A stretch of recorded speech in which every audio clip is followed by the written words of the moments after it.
सो cd command के द्वारा किसी भी डायरेक्टरी के अंदर एंटर हो सकते हो, एग्जिट हो सकते हो। एंटर होना है तो cd और जिस डायरेक्टरी में आपको एंटर होना है उसका नाम, और बाहर आना है एक स्टेप पीछे तो cd space dot dot command के द्वारा आप एक स्टेप पीछे की डायरेक्टरी के अंदर आ सकते हो। अब नेक्स्ट काम है अपने को किसी भी डायरेक्टरी के अंदर दूसरी डायरेक्टरी क्रिएट करना। तो डायरेक्टरी क्रिएट करने के लिए कमांड काम में ले जाती है mkdir। mkdir मतलब मेक डायरेक्टरी, आपको डायरेक्टरी बनानी है। ठीक है, कमांड से भी क्लियर हो रहा है कि आपको किस तरह की काम करती है कमांड। तो mkdir और उसका नाम, जैसे कि स्टूडेंट्स, मेरे को स्टूडेंट्स के नाम का एक फोल्डर बनाना है तो mkdir स्टूडेंट्स। ठीक है, अब आप देखोगे यहाँ पे तो आपको स्टूडेंट्स नाम का एक फोल्डर अवेलेबल है।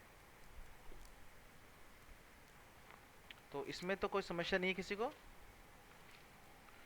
सर। mkdir कमांड, तो इस कमांड का काम क्यों लेते हैं, इस कमांड का उपयोग करते हैं अपन किसी भी डायरेक्टरी को क्रिएट करने के लिए।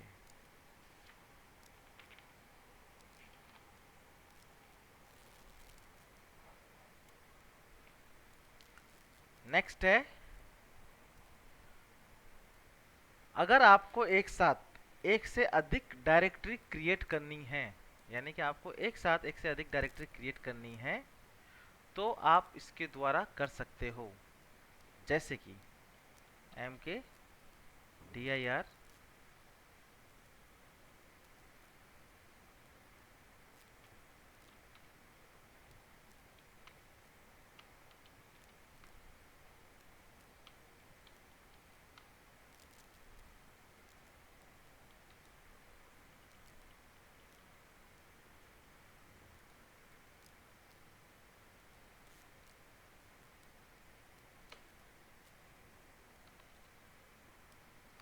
इस तरीके से mkdir और ब्रैकेट के अंदर अपने राम, मोहन और श्याम तीनों नाम की डायरेक्टरी अपन ने बना दी।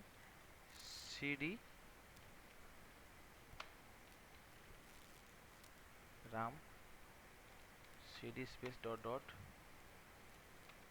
cd Shyam, cd space. ठीक है, तो आपको बनाते किस तरीके से, mkdir space curly braces Ram, Mohan, जितने भी आपको डायरेक्टरी चाहो उतनी डायरेक्टरी आप क्रिएट कर सकते हो। ऐसा नहीं है कि एक बार में एक ही डायरेक्टरी आप बना पाओगे।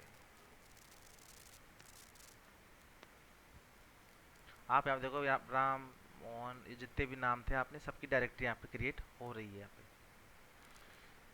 तो इसमें किसी को डाउट है क्या? सर नो इससे सर। फोल्डर ही बनते हैं क्या? हाँ, डायरेक्टरी का मतलब फोल्डर ही होता है।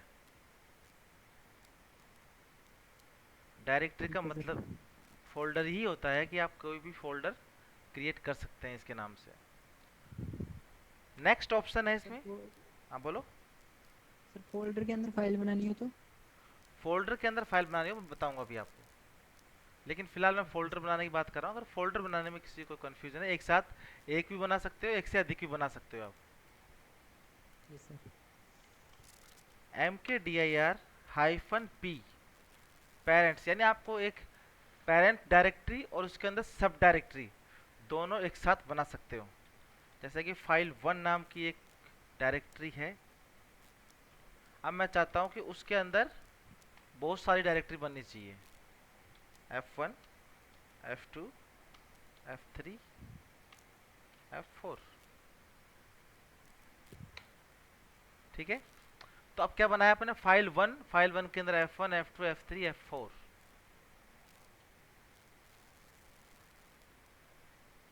ठीक है, एक सेकेंड स्पेस।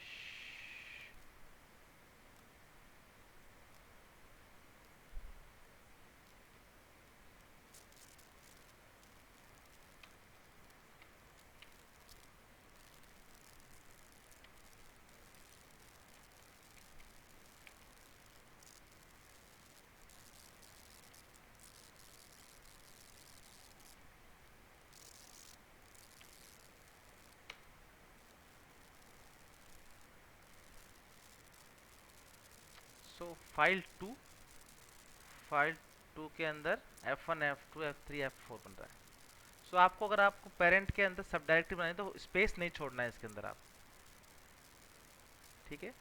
mkdir -p मतलब पेरेंट्स, यानी कि पेरेंट्स डायरेक्टरी और उसके अंदर चाइल्ड डायरेक्टरी, यानी जो होम, जो कोई भी डायरेक्टरी है, जैसे यहाँ पे आपने डाउनलोड्स हो गया तो ये अपनी एक पेरेंट डायरेक्टरी होगी। इसके अंदर आप जो सब डायरेक्टरी कर रहे हो, मोहन, राम, श्याम, ये सारी सब डायरेक्टरी यानी चाइल्ड है इसके, और डाउनलोड्स पेरेंट डायरेक्टरी है। इसी तरीके से यहाँ पे फाइल टू एक cd पेरेंट डायरेक्टरी है और ये इसके चाइल्ड है F1 F2 F3 F4। तो पेरेंट और चाइल्ड दोनों एक साथ mkdir कमांड के द्वारा क्रिएट किए जा सकते हैं। इसमें किसी को डाउट हो तो बताइए। हाँ सर।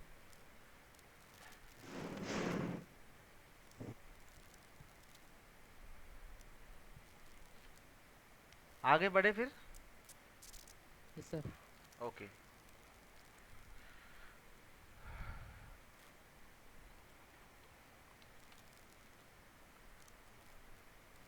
नेक्स्ट आती है अपनी rm डायरेक्टरी। mkdir के बाद rmdir। rmdir कमांड क्या करती है? Remove directory. रिमूव डायरेक्टरी, किसी भी डायरेक्टरी को डिलीट करने के काम आती है, लेकिन वो डायरेक्टरी खाली होनी चाहिए, ठीक है। कोई भी डायरेक्टरी अगर खाली है तो उसको डिलीट करने के लिए अपन rmdir कमांड को इस्तेमाल कर सकते हैं। अगर इसके अंदर खाली नहीं है तो आप उसको डिलीट नहीं कर सकते इस कमांड के द्वारा। एग्जाम्पल के लिए rmdir फाइल टू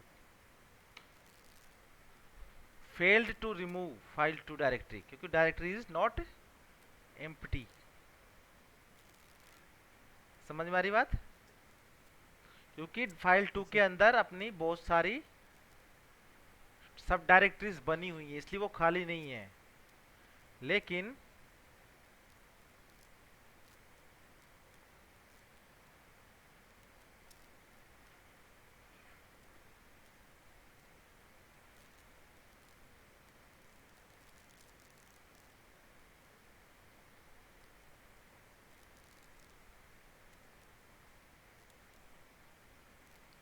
अगर मैं इसकी बात करूं rmdir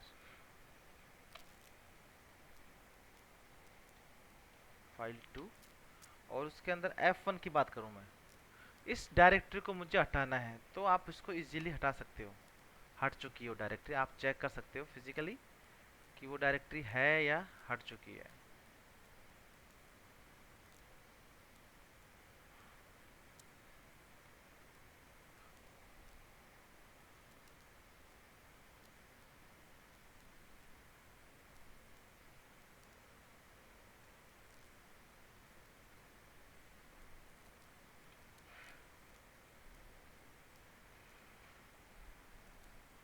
फाइल टू के अंदर अब F1 नाम की फाइल डायरेक्टरी नहीं है यहाँ पे, ठीक है।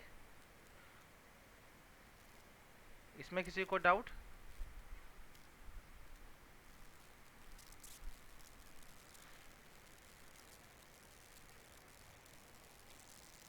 rmdir -p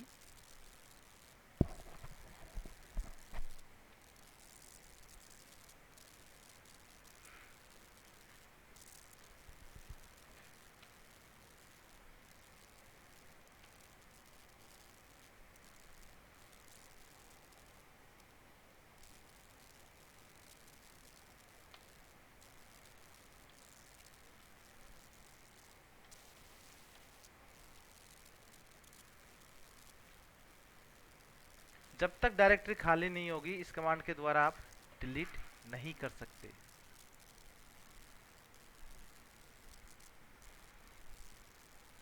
इसके बाद एक नेक्स्ट कमांड है जो बहुत ज़्यादा पावरफुल है। RMDIR नहीं, RMDIR नहीं, RM। RM कमांड है जो कि बहुत ज़्यादा पावरफुल है। इसके द्वारा किसी भी डायरेक्टरी को हटाया जा सकता है, चाहे वो खाली हो या भरी हुई हो। ठीक है। RM yes sir. file1 can not remove file1 is a directory. Files को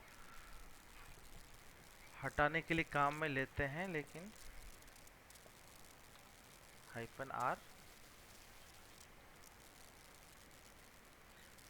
ठीक है।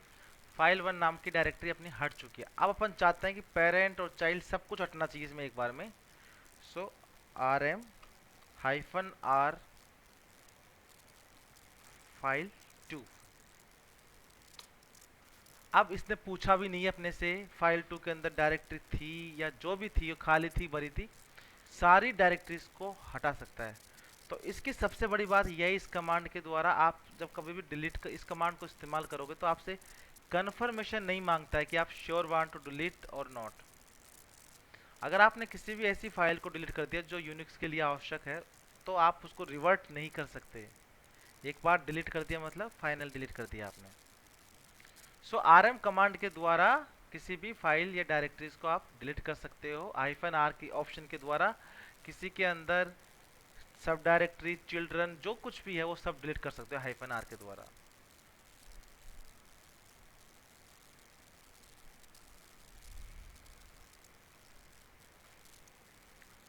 कोई समस्या इसमें? नहीं sir.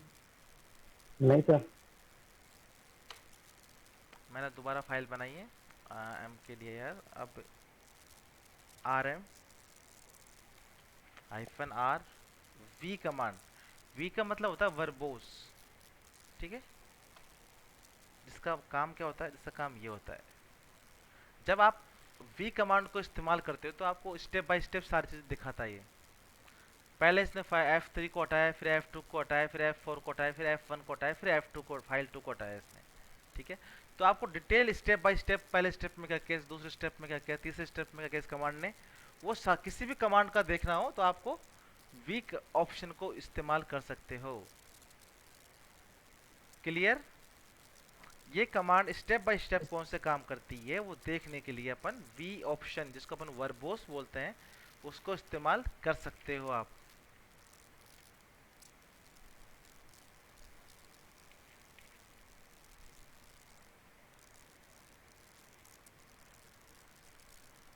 Okay.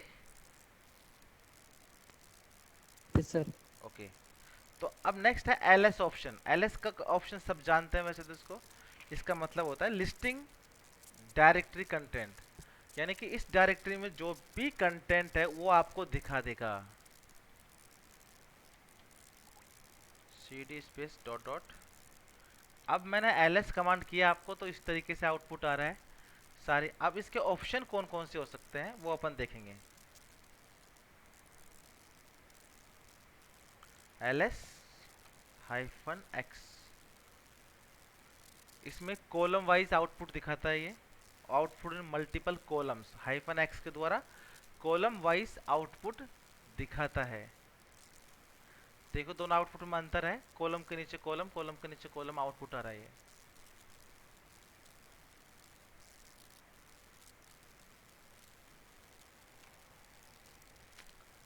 Capital F,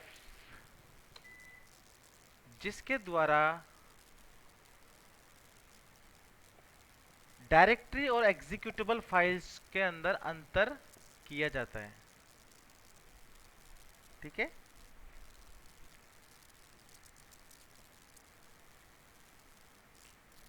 star जहां पे लिखा हुआ है, स्टार दिख रहा है आपको, फर्स्ट डॉट sh फाइल का आगे स्टार दिख रहा है, दिख रहा है कि नहीं दिख रहा? दिख रहा है सर। तो जहां पे स्टार लिखा हुआ है इसका मतलब क्या है कि ये फाइल के अंदर एग्जीक्यूटेबल कोड है, कोई स्क्रिप्ट है, कोई प्रोग्राम है, वो लिखा हुआ है। और जिसके आगे कॉलम बना हुआ है स्लैश, जैसे फाइनल के आगे कॉलन लगा हुआ है, पब्लिक के आगे कॉलन लिखा हुआ है, इसका मतलब यह है कि एक डायरेक्टरी है। दोनों में डिफरेंस समझ में आया? -f कमांड के द्वारा क्या होता है, इसके द्वारा कोई भी डायरेक्टरी और एग्जीक्यूटेबल फाइल कौन सी है उनके अंदर अंतर किया जाता है। सो फर्स्ट डॉट एसएच में देखोगे तो आगे स्टार लगा हुआ है, जिसका मतलब इसके अंदर एग्जीक्यूटेबल कोड है, कोई स्क्रिप्ट है, कोई प्रोग्राम बना हुआ है। और बाकी जब जो डायरेक्टरीज है उनके आगे कोलन बना हुआ है, स्लैश तिरछी लाइन बनी हुई है, जिसका मतलब क्या है कि ये एक डायरेक्टरी है, फोल्डर है। ठीक है। Yes sir.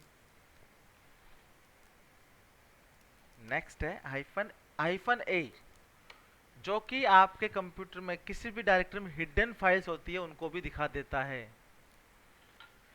ls-a किया, पहले देखो कितनी फाइल्स, तीन ही कॉलम बने हुए, तब कितने सारे कॉलम बन चुके हैं।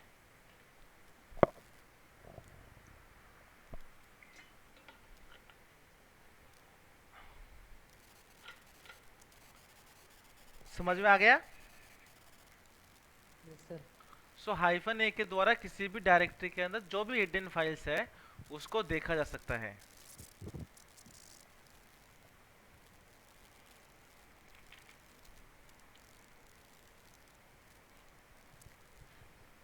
नेक्स्ट है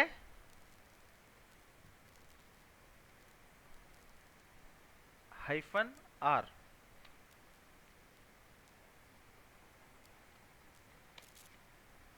जो क्या दिखाता है, रिकर्सिव लिस्टिंग दिखाता है, यानी कि ट्री वाइज डायरेक्टरी।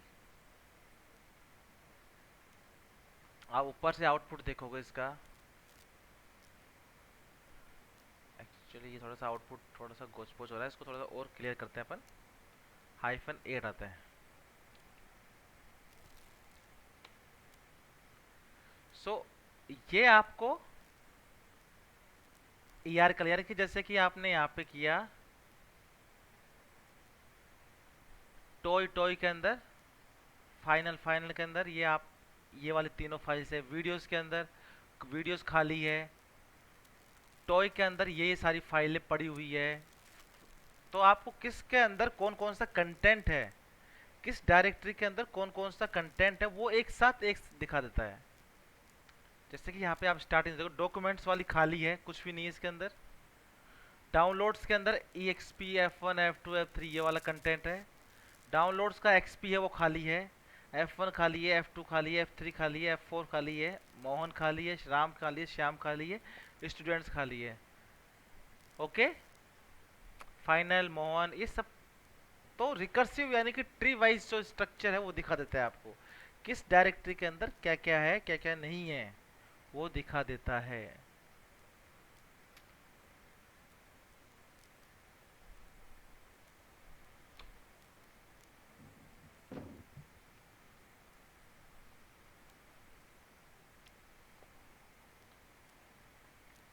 -i ये इंपॉर्टेंट है, इंपॉर्टेंट कंसेप्ट है। हर एक फाइल का या डायरेक्टरी का एक आइनोड नंबर होता है। क्या होता है? आइनोड नंबर, जो कि यूनिक होता है। यूनिक्स का कंसेप्ट समझो, यूनिक्स के अंदर सभी फाइल, फोल्डर्स, सॉफ्टवेयर, हार्डवेयर, सभी का एक आइनोड नंबर डिसाइडेड होता है। यानी कि यूनिक्स चाहे कोई डायरेक्टरी हो चाहे कोई फाइल हो, उसको एक फाइल ही मानता है और उसको एक आइनोड नंबर दे देता है। तो हर एक अपना फोल्डर है वो, उसका एक यूनिक आइनोड नंबर होता है, 18 67 70। तो हर एक का यूनिक नंबर है ये।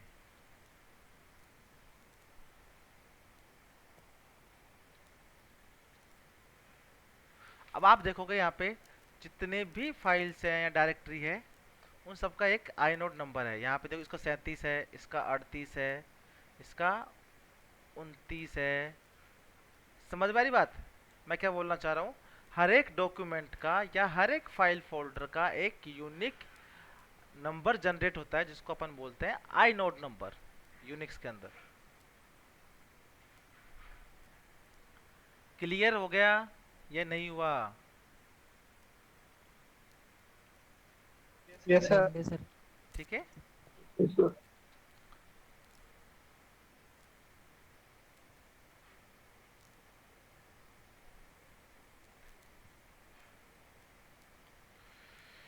सो ये कुछ अपने फाइल को क्रिएट करना और डिलीट करना कमांड हुई है। अब इसके बाद आता है फाइल हैंडलिंग, यानी कि अपने को फाइल हैंडल करने से संबंधित कौन कौन सी कमांड्स है। अपन देखो अपने जो सिलेबस है उसके अकॉर्डिंग सारी कमांड्स को अपन परफॉर्म करेंगे।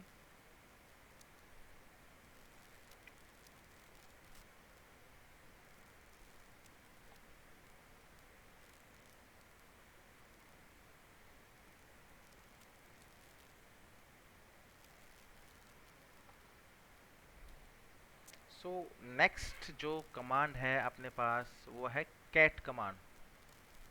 कैट कमांड को अपन पहले यूज कर चुके हैं ना, एक बार तो देख ही चुके हैं।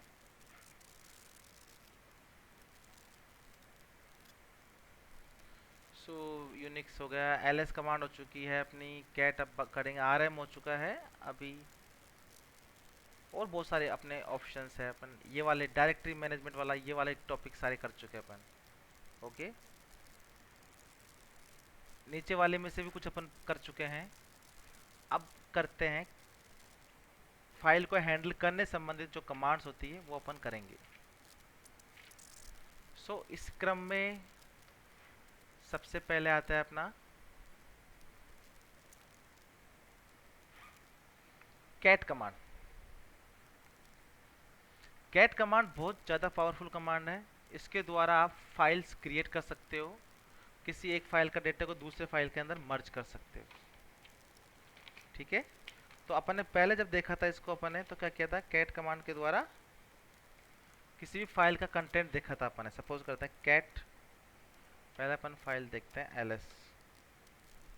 सो यहाँ पे अपने पास एक फाइल है जिसका कंटेंट देखना है मुझे, first.sh कैट।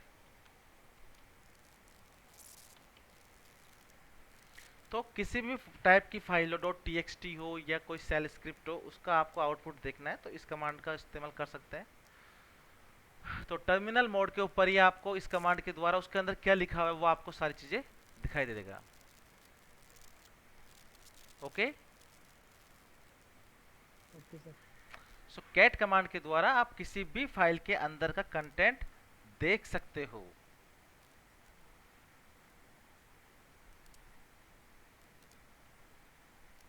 अब कैट कमांड के ऑप्शन कौन कौन से हैं। अगर कैट कमांड के अंदर ये मैंने किया और मैंने हाइफन एन कर दिया। हाइफन एन का मतलब क्या होता है कि आपको हर एक लाइन के आगे नंबरिंग दिखा देगा आपको। ठीक है, किसी भी फाइल का आपको आउटपुट देखना है, आपने नंबरिंग नहीं कर रखी है, आप नंबरिंग देखना चाहते हो तो हाइफन एन के द्वारा नंबरिंग देख सकते हो।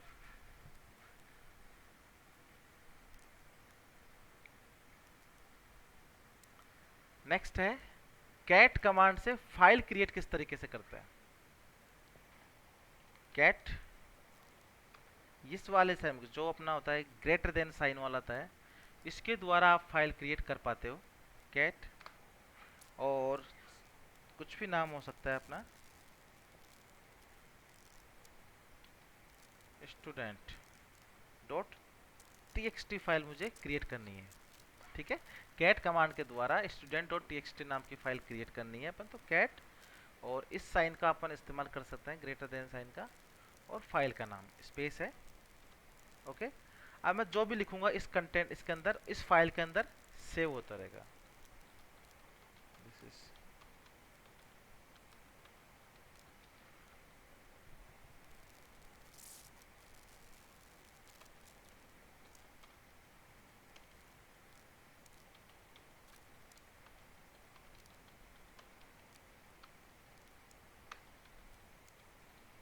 ठीक है, और आप जो भी लिखना चाहते हो उस कंटेंट इसके अंदर अपने लिखोगे XYZ।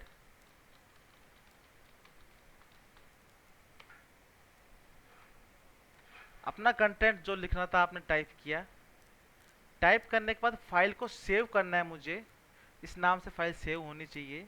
उसके लिए यहाँ पे अपन करते हैं Ctrl+D, याद रहेगा सबको, यस सर। Ctrl+D दबाओगे तो आपके फाइल सेव हो चुकी है student.txt नाम की। ls से आप लिस्टिंग देख सकते हो, student.txt नाम की फाइल यहाँ पे बन चुकी है। ओके, क्लियर हुआ कि नहीं हुआ? Yes sir. Okay, sir. So file create के बाद नेक्स्ट है कि आप किसी एक फाइल का कंटेंट को दूसरे फाइल में ऐड करना चाहते हो, तो किस प्रकार होगा वो? एग्जाम्पल, कैट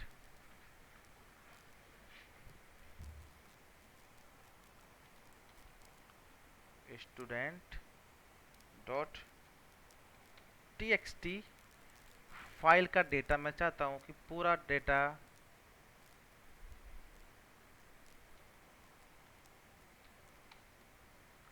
जो फर्स्ट डॉट एस एच अपनी जो फाइल है, कौन सी, फर्स्ट डॉट एस एच, उसमें जाना चाहिए। First dot S H, okay. अब देखते हैं फर्स्ट डॉट एस एच को। अब आप देखो फर्स्ट डॉट एस एच का पहला आउटपुट कहाँ तक था, यहीं तक का था अपना काम, यहाँ तक का डेटा था जो पहले फर्स्ट डॉट एस एच का था, ठीक है। इसके बाद अपन ने क्या किया कि जो स्टूडेंट डॉट टीएक्सटी फाइल का डेटा है वो भी अपन ने इसके अंदर ऐड कर दिया, वो भी अपन ने इसके अंदर ऐड कर दिया। किस कमांड के द्वारा? डबल ग्रेटर देन साइन वाला। डबल का मतलब अपेंड करना है आपको डेटा इसके अंदर। अगर सिंपली किसी एक फाइल का डेटा दूसरी फाइल के अंदर भेजना है तो आप अपेंड नहीं करना चाहते तो एक सिंगल साइन का ओपन यूज कर सकते हैं। एग्जाम्पल के लिए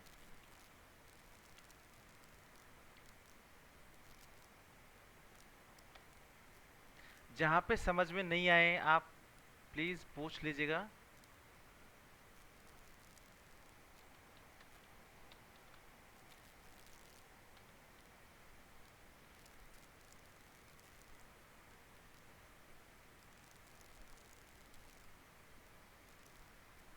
तो सेकंड डॉट टीएक्सटी का कंटेंट ये है अपने पास में।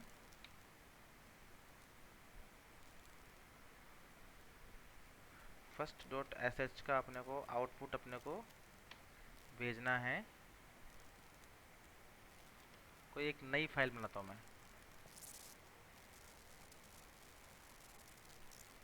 Cat testing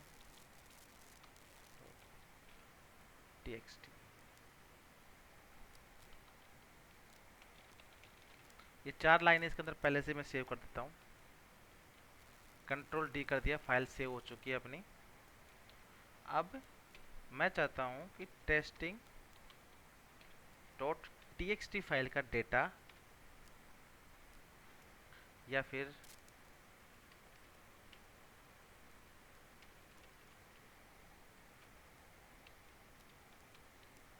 second dot TXT का डेटा टेस्टिंग डॉट टीएक्सटी में जाना चाहिए, ठीक है। अब अपन दोनों फाइलों को देखते हैं कि दोनों के अंदर डेटा क्या बचा हुआ है। कैट टेस्टिंग डॉट टीएक्सटी देखेंगे तो इसके अंदर तो पूरा डेटा जो था वो आ चुका है, और जो पहले का डेटा था इसका ओवरराइट हो चुका है। ध्यान से देखोगे आपको तो जो पहले का डेटा है इसका वो ओवरराइट हो चुका है। जो अपन ने लाइन लिखी थी सेकंड डॉट टीएक्सटी में,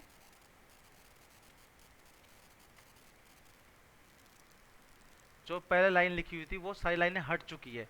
सो एक सिंगल ग्रेटर देन वाला साइन यूज करते हैं और double greater than sign use करते हैं, दोनों में डिफरेंस ये है। Single greater than sign use करते हो आप तो फाइल उसकी ओवरराइट हो जाएगी।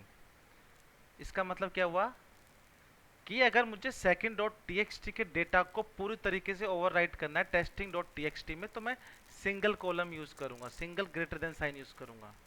लेकिन मैं चाहता हूं कि टेस्टिंग डॉट टीएक्सटी का डेटा भी रहना चाहिए और सेकंड डॉट टीएक्सटी का डेटा उसके नीचे ओवरराइट होना चाहिए, अपेंड होना चाहिए। तो अपेंड करना है तो मुझे ये वाले कमांड का सिंटैक्स फॉलो करना पड़ेगा। ये डबल साइन। ओके, क्लियर हुआ या नहीं हुआ स्टूडेंट्स? कोई डाउट हो तो पूछ सकते हो अभी आप।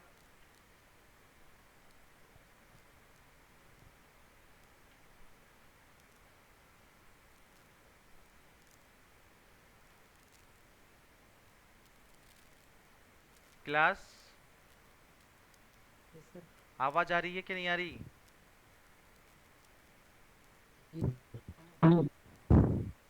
सभी को समझ में आ रहा है? Yes sir. Yes sir. मैं इसलिए कर रहा हूँ ताकि क्लास जब भी तुम्हारा टेस्ट होगा, असाइनमेंट होगा, तो उसमें क्वेश्चंस टफ आएंगे और इन्हीं तरीके से प्रैक्टिकल्स क्वेश्चंस मैं दूंगा, पहले बता रहा हूँ मैं आपको। तो जहाँ पे समझ में नहीं आया आप पूछ सकते हो। तो कैट कमांड को आप यूज कर सकते हो इजीली। कैट कमांड में कोई डाउट है आपको?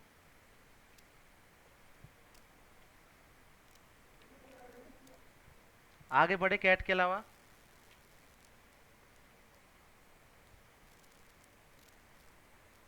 आगे बढ़े क्या?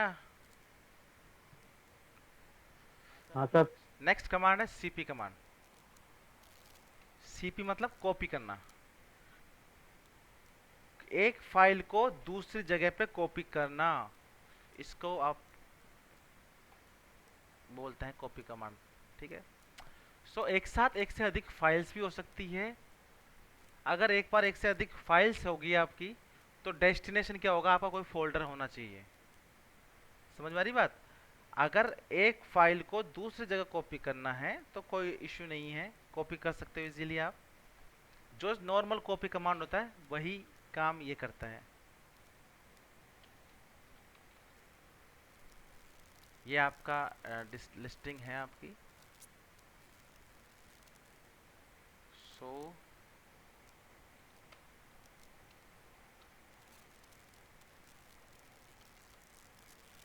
यहाँ पे आपके आप देखते हैं सीडी राम, ये अपनी खाली है, खाली है। सो अब मैं चाहता हूँ कि अपनी जो डायरेक्टरीज है cp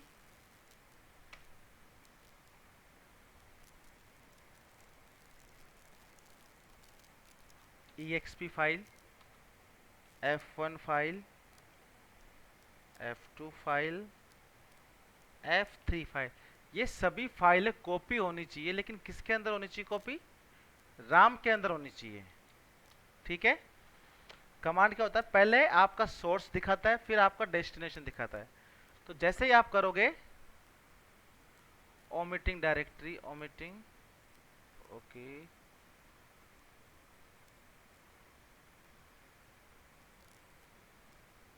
ये सारी क्या है? डायरेक्टरीज हैं, फाइल्स नहीं है। एक सेकेंड करते हैं अपन।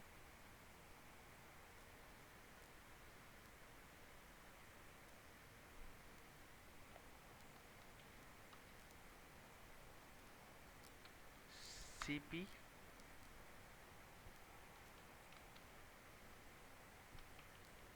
second dot txt, testing dot txt को मैं चाहता हूँ डाउनलोड्स में। ठीक है। फाइल्स होनी चाहिए आपकी इधर second dot txt, testing dot txt को, और लास्ट में क्या होना चाहिए? आपका फोल्डर होना चाहिए डेस्टिनेशन। अगर बहुत सारी फाइल्स को आप कॉपी करोगे तो इस तरीके से हो पाएगा। अब आप डाउनलोड्स में चेक कर सकते हो कि आपकी वो फाइल्स आई या नहीं आई। सो आप देखो सेकेंड डॉट txt भी आ चुकी है आपकी, टेस्टिंग डॉट txt भी आ चुकी है। ठीक है। दोनों फाइल्स आपने जो कॉपी की थी वो यहाँ पे आ चुकी है।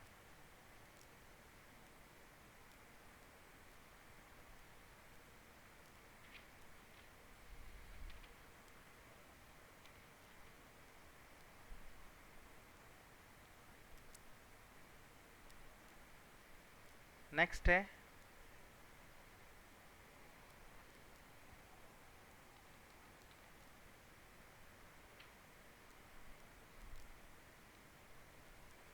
अगर किसी डायरेक्टरी के अंदर बहुत सारी फाइल्स हैं, बहुत सारी सब डायरेक्टरीज हैं, उसको अपन एक साथ कॉपी करना चाह रहे हैं, तो उसके लिए यहाँ पे cp और -r कमांड काम में ली जाती है।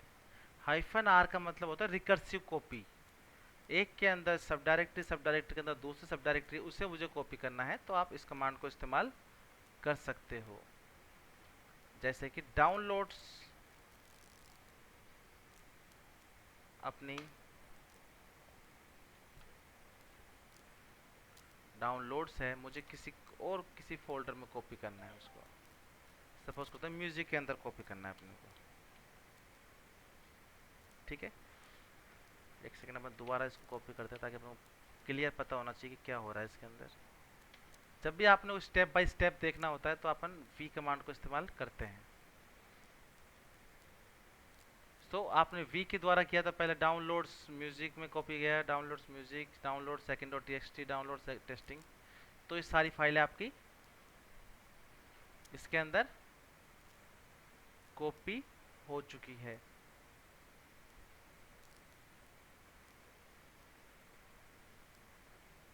मैंने किसमें किया, म्यूजिक के अंदर, म्यूजिक के अंदर पूरा डाउनलोड्स आपका कॉपी हो चुका है।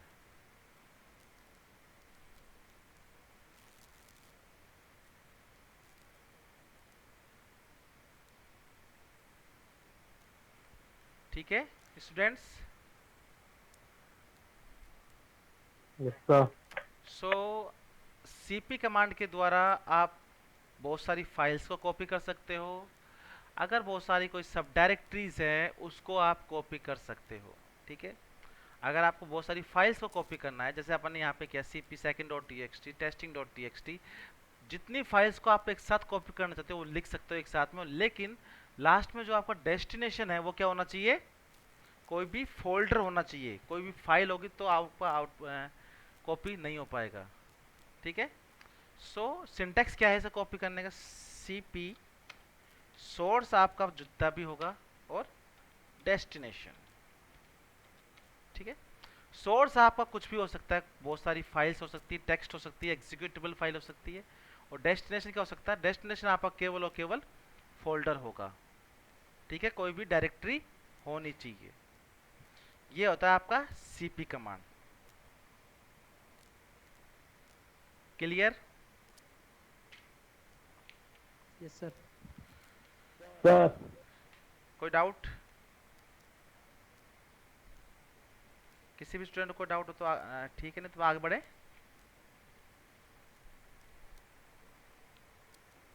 Yes sir. ओके, इसके अंदर नेक्स्ट स्टेप है अपना, एक इसी कमांड को अपन दोबारा देखते हैं। डाउनलोड्स को मुझे करना है एक -i, हाइफन का मतलब होता है, -i का मतलब होता है इंटरेक्टिव। इंटरेक्टिव का मतलब क्या होता है, अगर आपने किसी जगह सेम डेटा है आपके पास में, यानी कि किसी डेटा को ओवरराइट कर रहे हो, उस नाम की पहले से कोई फाइल है आपके पास में, तो जब जब आपके पास ऐसा होगा, तो जब जब इसको ओवरराइट वाली फाइल मिलेगी तो आपसे पूछेगा ये। जैसे मैंने कमांड किया ओवरराइट म्यूजिक डाउनलोड्स के अंदर second.txt नाम की पहले से फाइल है, do you want to overwrite it. यहाँ पे आपको यस या नो दबाना पड़ेगा, या तो y लिखोगे या n लिखोगे। अगर आप यस करोगे तो उसको ओवरराइट करेगा। testing.txt पहले से फाइल है, आप यस करोगे तो उसको ओवरराइट करेगा, नहीं तो नहीं करेगा। अब मैंने किया नो, तो इस फाइल को ओवरराइट नहीं करेगा आपको, ठीक है। सो इंटरेक्टिव मोड में जब कभी ओवरराइट फाइल्स होती है उनको देखने के लिए काम में लिया जाता है इसको। यानी कि अगर आप ओवरराइट फाइल कंटेंट को ओवरराइट करना चाहते हो या नहीं करना चाहते हो तो आप इस कमांड का इस्तेमाल कर सकते हो इंटरेक्टिव मोड में, यानी कि हर एक काम को करने से पहले आपसे पूछेगा वो।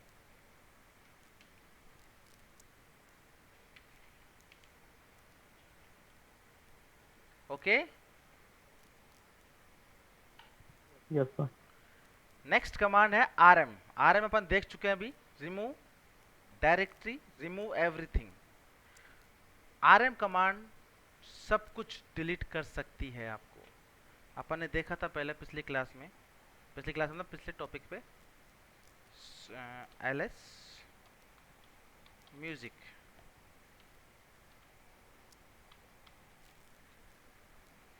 सो अपने पास ये डायरेक्टरी है जिसमें म्यूजिक के अंदर डाउनलोड्स है, ठीक है। अब अपन चाहते हैं कि यार ये सब कुछ हट जाना चाहिए यहाँ से एक सिंगल कमांड से। सो rm स्टार, स्टार मतलब एवरीथिंग,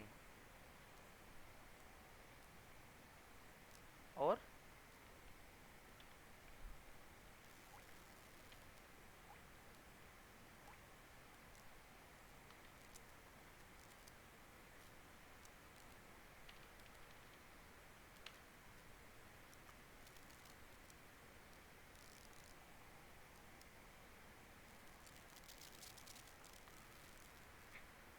तो जो भी डायरेक्टरी का आप नाम दोगे,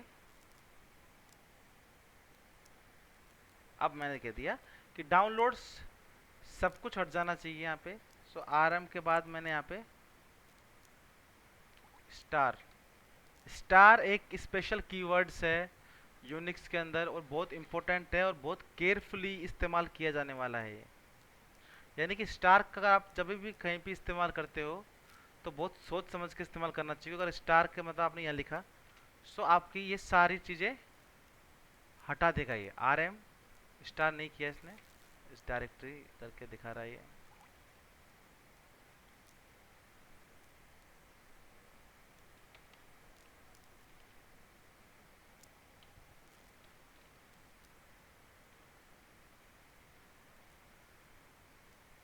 cannot remove music download, no such file or directory।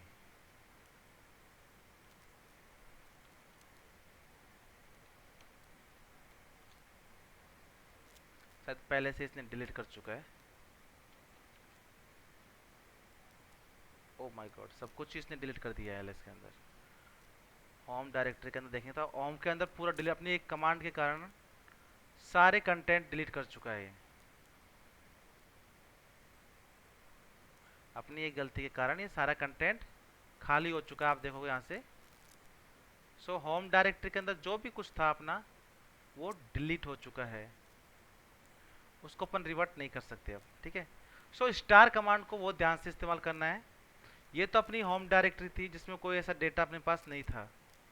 अगर गलती से आपकी इस डायरेक्टरी के अंदर आप इस्तेमाल कर दोगे अपने कंप्यूटर, जहाँ पे अपने रूट बिन ये सारी फोल्डर है, यहाँ पे आपने इसको इस्तेमाल कर दिया इस कमांड को, सो आपका यूनिक्स सिस्टम पूरा क्रैश हो जाएगा, काम नहीं कर पाएगा, ठीक है। सो इस कमांड को बहुत ध्यान से इस्तेमाल करना है आपको।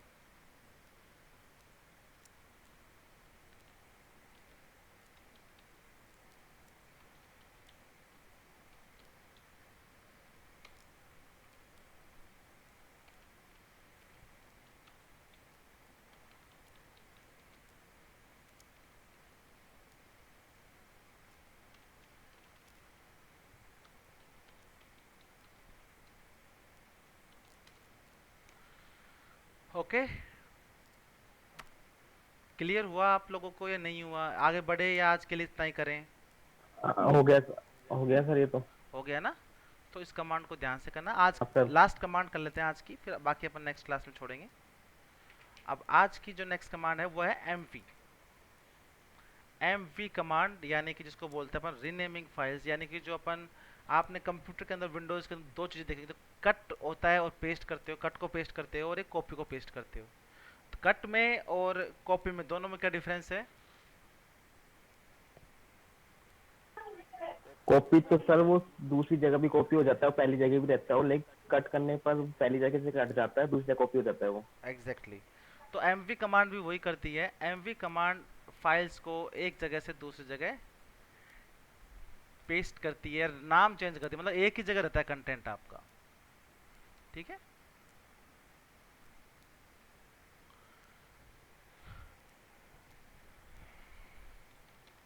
एक सेकेंड देखते हैं।